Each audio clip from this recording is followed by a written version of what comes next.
दो लड़कियां एक दूसरे की बहुत ही अच्छी दोस्त होती हैं, यानी कि एक दूसरे की बहुत ही ज़्यादा क्लोजली फ्रेंड होती हैं। वो दो लड़कियां जो होती हैं वो कॉल गर्ल होती हैं। वो ग्राहक के कहने पर जो है कोई ग्राहक के फ़ोन कॉल पे वो जाया करती थी। तो उसी में एक लड़की होती है, उसके पास एक ग्राहक का फ़ोन आता है और वो उससे कहता है कि आप हमारे पास आ जाइए। तो वो कहती है ठीक है, लेकिन उस दिन कुछ उसकी तबीयत जो है कुछ ज़्यादा ही ख़राब थी। तो वो अपनी सहेली से कहती है, जो उसकी क्लोज़ली फ्रेंड होती है, उस फ्रेंड से वो कहती है कि मेरे ग्राहक का फ़ोन आया हुआ है और मुझे उसके पास जाना था, लेकिन हमारी तबीयत कुछ अचानक से ख़राब हो गई है और हम जाने की स्थिति में नहीं हैं। इसीलिए आप एक काम कीजिए कि आप हमारे ग्राहक के पास जो है चली जाइए और उसकी सेवा ऐसी करना कि उसमें जो है कोई भी कमी ना आने पाए और कोई भी जो है परेशानी उसमें ना हो।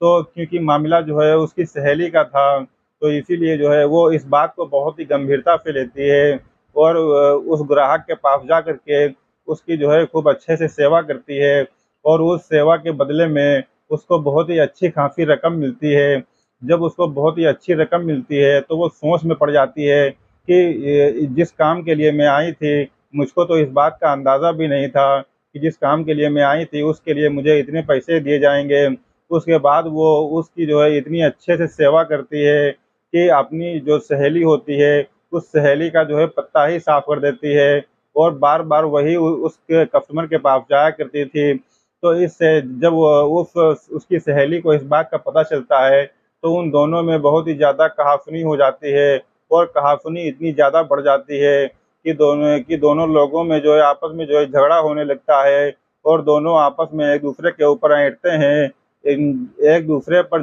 जो है जान छिड़कने वाली अब ये जानी दुश्मन जो है बन बैठी थी और यहीं से एक नई कहानी का आगाज़ होता है और एक नई कहानी यहाँ यहीं पे जन्म लेती है और जहाँ-जहाँ तक इस बात की खबर जा रही थी, लोगों को बिल्कुल भी यकीन नहीं हो रहा था कि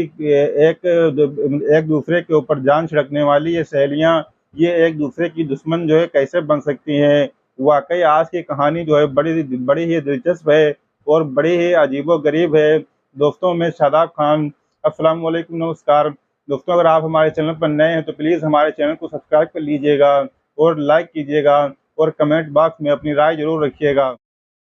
आज की जो यह सच्ची घटना है, ये सच्ची घटना उत्तराखंड प्रदेश का एक ज़िला लगता है ऊधम सिंह और ऊधम सिंह नगर और इसी का एक शहर लगता है काशीपुर और इसी का एक थाना है आईटीआई। वहाँ के रहने वाला एक व्यक्ति, एक महिला जो कि श्यामपुर की रहने वाली है, उसको व्हाट्सएप पर जो है कॉल करता है क्योंकि वो एक कॉल गर्ल होती है, तो वो उसके पास जो है कॉल करता है और कहता है कि आज हमारा बहुत ही मन कर रहा है, तो इसलिए आप एक लड़की का जो है इंतज़ाम करके हमारे पास उसको भेज दीजिए। तो वो जो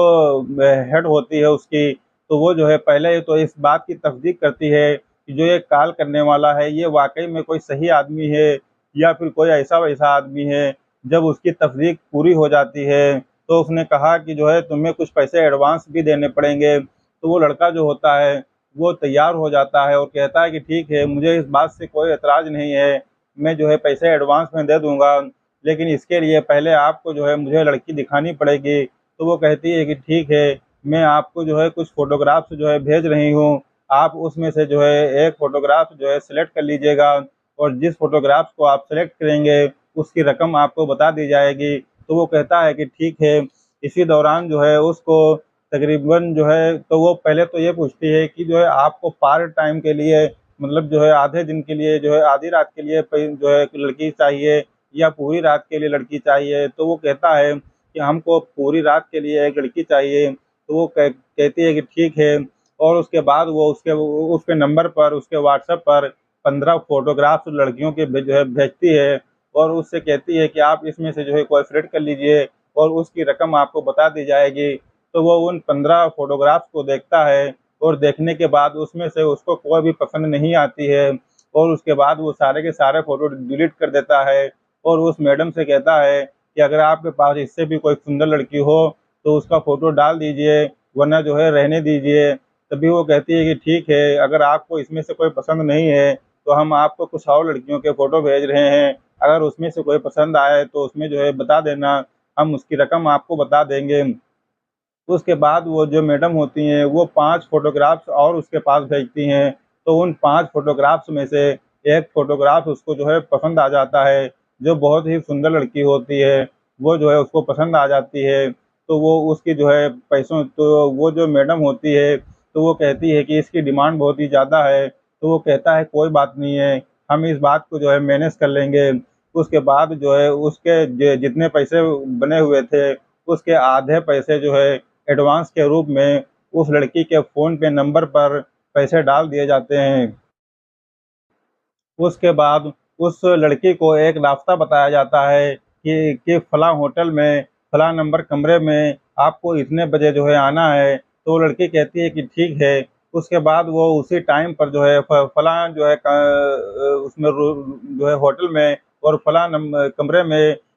जैसे ही जो है वो वहाँ पर पहुँच जाती है और तकरीबन शाम का जो है 7 से 8 बजे का वक़्त होता है और वो लड़की वहाँ पहुँच जाती है और जैसे ही दरवाज़ा खोलती है, दरवाज़ा खोलने के बाद उस कमरे की लाइट जो है अपने आप से ऑन हो जाती है और ऑन होने के बाद वो जैसे ही बेड पर देखती है, तो बेड पर कोई और नहीं था, बल्कि उसी का जो है पति लेटा हुआ था। तो वो कुछ देर के लिए तो हैरत में पड़ जाती है और उसके बाद अपने आदमी से पूछती है कि जो है तुम यहाँ पर कैसे? तो उसके बाद जो उसका आदमी होता है, वो भी अपनी पत्नी से पूछता है कि तुम यहाँ पर कैसे? तो इसी बात को लेकर के उन दोनों में बहुत ही ज़्यादा विवाद होना शुरू हो जाता है। आपस में जो है काफ़ी झगड़ा होने लगता है और तू-तू मैं-मैं होने लगती है और उसके बाद से जो है वो लड़की सोचती है कि शायद गलती से मैं जो है इस जगह पर इस कमरे में आ गई हूँ। लेकिन बाद में वो सोचती है कि जो है ये जो है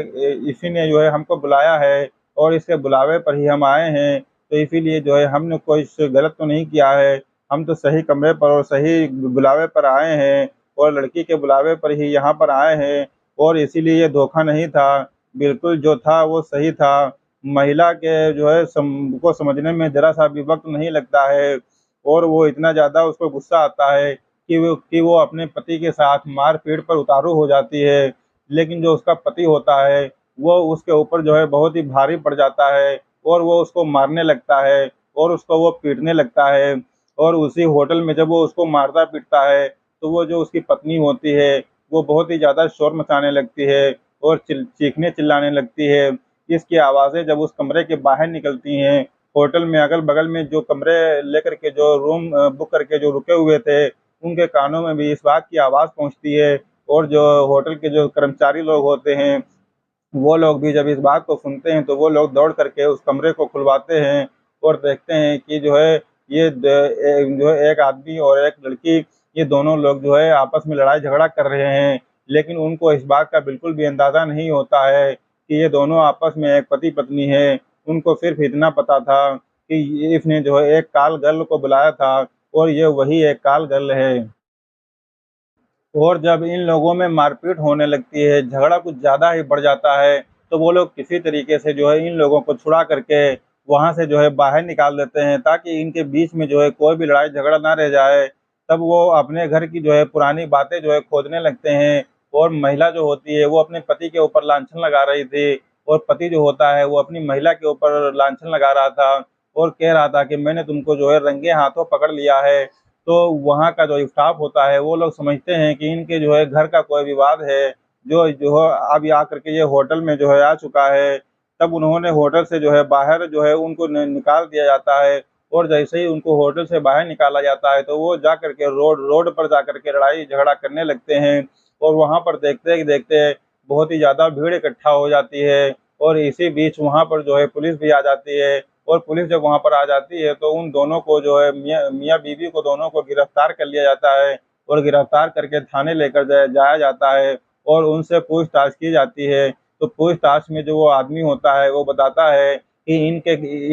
इनकी घर वालों की मर्ज़ी से ही हमारे साथ इनकी शादी हुई थी, लेकिन शादी के बाद से ये ज़्यादातर मायके में ही रहती है और मायके में रहने की वजह से हमारे घर वाले जो है अक्सर परेशान रहते हैं और हमारे आस-पड़ोस के लोग और इनके आस-पड़ोस के लोग जो है मुझसे कई बार ये बात बता चुके हैं कि तुम्हारी बीवी जो है गलत काम करती है, लेकिन मुझको इस बात पर बिल्कुल भी विश्वास नहीं हुआ था और उसने अपनी पत्नी से ये बात जब पूछने की कोशिश की, तो उसने जो है मुझसे लड़ाई-झगड़ा करना शुरू कर दिया और जो है बात को लेकर के इन दोनों में जो है विवाद होने लगता है। इन लोगों की शादी को तकरीबन 2-3 साल बीत चुके थे, लेकिन वो पत्नी जो होती है वो ससुराल में ज़्यादा दिन टिक नहीं पाती है और वो ज़्यादातर अपने मायके में ही रहती थी और अपने मायके में रह कर के ही ये सब गंदा काम क्या करती थी और ससुराल वालों से जो है कोई मतलब नहीं रखती थी। अब इसी बात को लेकर के पति जो है वो अपनी पत्नी को लेकर के बहुत ही ज़्यादा परेशान रहता था। यहाँ तक कि कई रिश्तेदारों से जो है उसने मदद माँगी थी इस मामले में कि किसी भी तरीके से ये मामला सुलझ जाए, लेकिन उसको जो है किसी से कोई मदद नहीं मिलती है। एक दिन ऐसे ही वो बाज़ार जा रहा था, तभी जो है एक महिला से उसका जो है टकराव हो जाता है और वो महिला जो है उसकी पत्नी की जो है दोस्त होती है, तो वो उसको बताती है कि आपकी बीवी जो है वो गलत धंधे में जो है फँस चुकी है और वो श्यामपुर की एक रहने वाली एक मैडम है, उनके अंडर में वो काम करती है और वो एक कॉल गर्ल का काम करती है, वो गलत धंधे में उतर चुकी है। तो वो जैसे ही इस बात को सुनता है तो उसको इस बात पर यकीन नहीं होता है और वो कहता है कि मैं इस बात के ऊपर कैसे यकीन कर लूँ कि मेरी बीवी जो है धंधे में उतर चुकी है, मैं इस बात को मानने के लिए बिल्कुल भी तैयार नहीं हूँ। तो वो कहती है कि ठीक है, तुम मानो या ना मानो लेकिन ये बात तो सही है क्योंकि मैं तो उसकी फ्रेंड हूँ और कभी-कभी ऐसा भी होता है कि उ उसके बुलावे पर कभी-कभी मैं भी जो है उसके कस्टमर के पास चली जाती हूँ, ऐसा भी होता है। तो वो ये बात जो है सोच में पड़ जाता है और उसके बाद वो जो लड़की होती है, तो वो कहती है कि ठीक है, अगर तुमको इस बात के ऊपर कोई विश्वास नहीं है, तो आप एक काम कीजिए, मैं श्यामपुर की उस मैडम का आपको नंबर देता हूँ और उसके बाद जो है आप एक कॉल गर्ल जो है बुलाइएगा और उसमें जो जो आपकी बीवी है, उसी को जो है आप चॉइस करिएगा, उसके बाद आप खुद समझ जाएँगे। तो वो उनका नंबर ले लेता है और एक दिन जो है क काफ़ी टाइम बीत चुका था, उसके बाद एक दिन वो बहुत ही आराम से अपने घर पर बैठा हुआ था और तब उसको उस बात की याद आती है और वो उस फ़ोन नंबर को उठाता है और उस अपने मोबाइल से उस फ़ोन को मिलाता है और मिलाने के बाद उस मैडम से कहता है कि मुझे एक कॉल गर्ल चाहिए और मैं उसके साथ जो है कुछ वक़्त बिताना चाहता हूँ। ये उसकी जो है प्लानिंग का हिस्सा था, इसलिए जो सामने वो दलाल महिला थी, वो इस बात को बिल्कुल भी समझ नहीं पाती है और वो उसके पास तकरीबन 15 फ़ोटो भेजती है, लेकिन 15 फ़ोटो में वो किसी को भी जो है पास नहीं करता है। सभी को रिजेक्ट कर देता है क्योंकि उसको तो सिर्फ़ अपनी ही बीवी चाहिए थी, इसीलिए जो है वो और फ़ोटो की डिमांड करता है। उसके पास जब और 5 फ़ोटो भेजे जाते हैं, तो उसमें 1 फ़ोटो उसकी बीवी का होता है और ये उसकी प्लानिंग का एक हिस्सा होता है कि किसी भी तरीके से इसी को बुलाया जाए, तो वो उसी के ऊपर जो है हाथ रखता है और कहता है कि ये लड़की बहुत ही सुंदर है और इस लड़की को हमको जो है चाहिए। तो वो कहती है कि इसके ज़्यादा पैसे देने पड़ेंगे, तो वो कहता है ठीक है, मुझे कोई बात नहीं है। तो वो मैडम बोलती हैं कि इसका जो है आधा पेमेंट आपको जो है ऑनलाइन वो एडवांस में ही करना पड़ेगा। तो वो कहता है कोई बात नहीं है। वो लड़की के अकाउंट पे जो है मैडम के अकाउंट पे फ़ोन पे के ज़रिए आधा अकाउंट एडवांस में ही पहले से पे कर देता है। वो लड़की जो थी, वो शायद शादी से पहले भी इस गोरख धंधे में जो है शामिल थी, लेकिन उसको इस बात का बिल्कुल भी पता नहीं था और इसीलिए वो उसको जो है रंगे हाथों पकड़ना चाहता था और उसने अपनी पत्नी को अपने बताए गए होटल में बुलाया, तो दोनों के बीच में जो है विवाद हो जाता है और पुलिस ने जब इस पूरी गुत्थी को जो है सुना, तो वो भी अपना सर पकड़ लेती है और सोच में पड़ जाती है कि ऐसा भी हो सकता है और इसके अलावा भी और भी बहुत कुछ हुआ था। क्योंकि उसकी पत्नी जैसे ही ये सारी बातें सुनती है, तो उसके बाद जो है वो पुलिस वाले वहीं सामने बैठे होते हैं और उनके सामने ही अपने अपने पति को वो पीटने लगती है, पीटना शुरू कर देती है और कहती है कि ये दहेज की माँग कर रहा था और इसका कई लड़कियों के साथ जो है अनैतिक संबंध है। तो और लेकिन जो है उसका पति होता है, वो बार-बार यही कह रहा था कि मैंने इसको जो है रंगे हाथों पकड़ा है, इसीलिए ये सारी बातें बोल रही है और मैंने इसको रंगे हाथों पकड़ा है, लेकिन श्यामपुर की जो वो बीच की जो मैडम थी दलाल, उसको भी जो है पुलिस बुलवाती है थाने में और थाने में बुलवाने के बाद जो है उसको गिरफ्तार कर लेती है और इन दोनों पति-पत्नियों में जो है समझौता हो जाता है और लेकिन जो है जो महिला सेक्स रैकेट का जो है धंधा चलाया करती थी, पुलिस ने उसको जो है गिरफ्तार किया और उस पर जो है संबंधित धाराओं में मुकदमा दर्ज किया और शायद उसको जेल भी हो जाती है। और ये दोनों कंप्रोमाइज़ करके वहाँ से जो है निकल आते हैं और निकलने के बाद जो है ये लोग जो है एक एक मतलब जो है इन लोगों के बीच बहुत ज़्यादा टाइम तक जो है कुछ सही सलामत नहीं चलता है। और उसके बाद ये लोग एक दूसरे के खिलाफ जो है फिर से शिकायत करना शुरू कर देते हैं।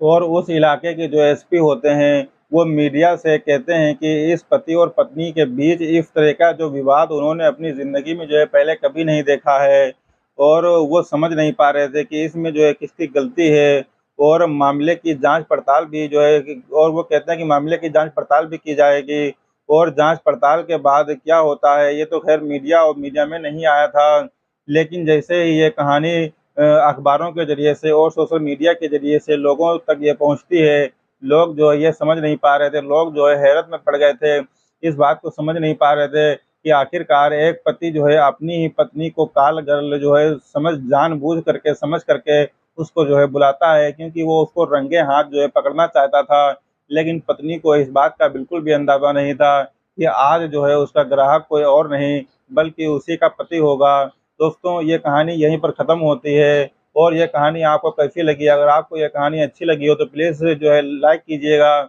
और कमेंट बॉक्स में अपनी राय ज़रूर रखिएगा। और अगर आप हमारे चैनल पर नए हैं तो चैनल को सब्सक्राइब ज़रूर कर लीजिएगा। दोस्तों, मिलते हैं एक नए दिन, एक नई कहानी के साथ। तब तक के लिए शब ख़ैर।